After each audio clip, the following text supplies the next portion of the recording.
ठंड में सुबह के 5 बजे गाजर का हलवा वाला ससुराल। नहीं बहू रानी, आज से हमारी ये रसोई तुम्हारी हुई। इसे अच्छे से संभालना। और हाँ, जैसे आज उठ गई थी ना तुम समय से, हर रोज ऐसे ही उठना, क्योंकि मेरे घर में 5 बजे ही सब नाश्ता करते हैं। जी। विमला ऐसे बोलकर सोनाली को रसोई में छोड़कर आ गई। सुबह के 4:30 बज रहे थे। ऐसे में आज 4:30 बजे सोनाली की पहली रसोई हो रही थी। सोनाली विमला की पहली बहू थी और अभी एक दिन पहले ही उसकी शादी हुई थी। आज सोनाली की पहली रसोई थी जिसमें उसे गाजर का हलवा बनाना था। लो कर लो बात, सुबह के 5 बजे किसकी पहली रसोई होती है? और फरमाइश थी गाजर के हलवे की हुई है। चलो अब जल्दी से काम पर लगती हूँ। पहली रसोई में तो ये सब बनाना पड़ ही जाता है। सर्दी का मौसम था और ऐसे में सलोनी ने गाजर को धोकर छीलना शुरू किया। हे भगवान, कितनी सर्दी लग रही है इन्हें धोते हुए। भाभी, हलवा बन गया क्या? 5 बजने वाले, हमें भूख लग रही है। हाँ हाँ, बस बनने ही वाला है। ये गाजर घिसते ही मैं हलवा बनने को रख दूंगी। सोनाली ने ऐसे बोलकर बात को खत्म कर दिया और जल्दी जल्दी से गाजर को घिसकर उसका हलवा बनाने को रख दिया। मायके में एक बार माँ के साथ ये हलवा बनाया था। पता नहीं कि कैसा हलवा बनकर तैयार होगा। लगातार तेज आंच पर सोनाली ने हलवा बनाया और कुछ ही देर में उसका गाजर का हलवा बनकर तैयार हो गया। हलवा बनाकर उसने उस पर खोए और काजू किशमिश से सजावट की और सभी को सर्व किया। मजा आ गया बहू, तूने तो आज अपनी पहली रसोई में मेरा दिल ही खुश कर दिया। ये ले तेरा शगुन। विमला ने अपनी बहू को शगुन दिया और सभी ने उसके हलवे की खूब तारीफ की। भाभी, अगर हर रोज ठंडी में मुझे सुबह के 5 बजे गाजर का हलवा मिल जाए तो मेरा तो पूरा दिन सुखी भरा हो जाएगा। हाँ, तो आ तो गई है तेरी भाभी अब घर। अब रोजाना ये यही बनाकर खिलाएगी। विमला की बात पर सोनाली बस हंस दी क्योंकि उसे ये सारी बातें मजाक लग रही थी। सुबह के 5 बजे सभी को गाजर का हलवा खिलाने के बाद सोनाली बाकी के घर के कामों में लग गई और 8 बजने तक सभी लोग भी अपने अपने कामों पर निकल गई। अब घर में बस विमला और सोनाली और विशाखा ही थी। सोनाली बहू, विशाखा के साथ बाजार चली जा सब्जी लेने। इसी बहाने तू यहाँ का बाजार देख लेगी और तुझे भी रास्तों का पता चल जाएगा। ठीक है माँ। चलो भाभी। हाँ चलो। माँ, क्या लाना है?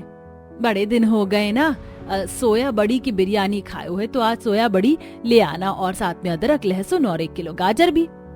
माँ जी, अदरक लहसुन तो सही है, लेकिन 1 किलो गाजर क्यों मंगवा रही है? अरे बहू, कल नाश्ते के लिए। अब आज तो सारी गाजरों से हलवा बन गया ना, तो कल के लिए जरूरत पड़ेगी। एक काम करना सोनाली बेटा, 1 किलो नहीं 10 किलो ले आना।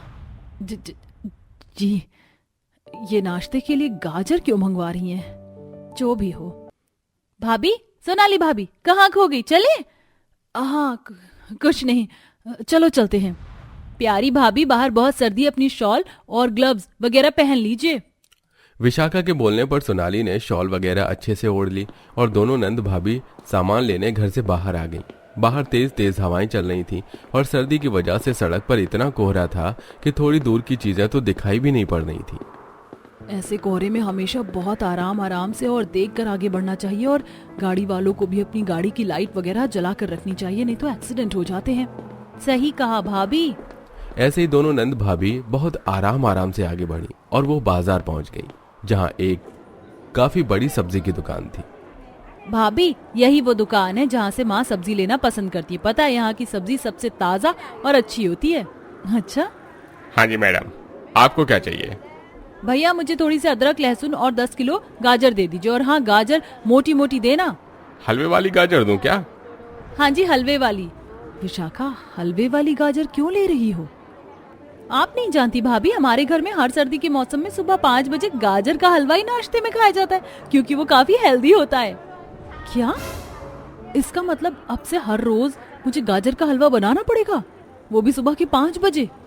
सोनाली को यह सुनकर अपने कानों पर विश्वास नहीं हुआ, लेकिन यही सच्चाई थी। दोनों नंद भाभी सब्जी लेकर अपने घर को लौट आईं, लेकिन सोनाली इस बात को दिमाग से नहीं निकाल पा रही थी कि उसके ससुराल में रोजाना उसे सुबह के 5 बजे गाजर का हलवा बनाना पड़ता। इसी ख्याल में उसका दिन गुजरा और रात को उसे सुबह 5 बजे हलवा बनाने की टेंशन में नींद भी नहीं आई। लगभग 3 बजे उसकी आंख लगी और 4 बजे उसका अलार्म बज गया। इतनी जल्दी सुबह हो गई है। अभी तो मैं सोई थी। कितनी ठंड है, बाहर तो कोहरा ही कोहरा दिखाई दे रहा है। मुझे अभी बिस्तर से नहीं निकलना, लेकिन निकलना तो पड़ेगा। सोनाली ने किसी डंबल की तरह कंबल को उठाया। सर्दी में ये किसी भारी डंबल को उठाने से कम नहीं था।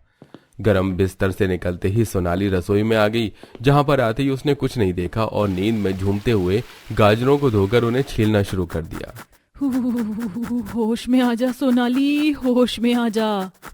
सोनाली नींद में झूम रही थी और ऐसे में ही उस बेचारी ने गाजरों को धोकर छीलकर उन्हें घिसा और फिर उनका हलवा बनाने को रख दिया।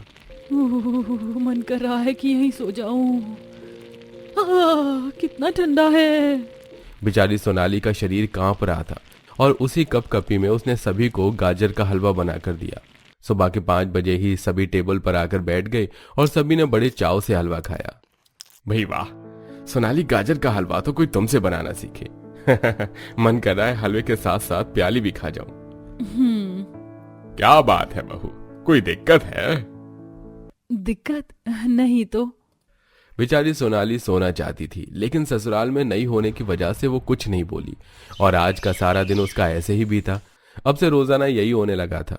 हलवे की टेंशन में सोनाली को रात को नींद नहीं आती थी और सुबह के 5 बजे उसे सभी को गाजर का हलवा बनाकर देना होता था, जिसकी वजह से उसकी आंखों के नीचे काले घेरे आ गए थे और साथ ही वो काफी दुबली और कमजोर भी हो गई थी।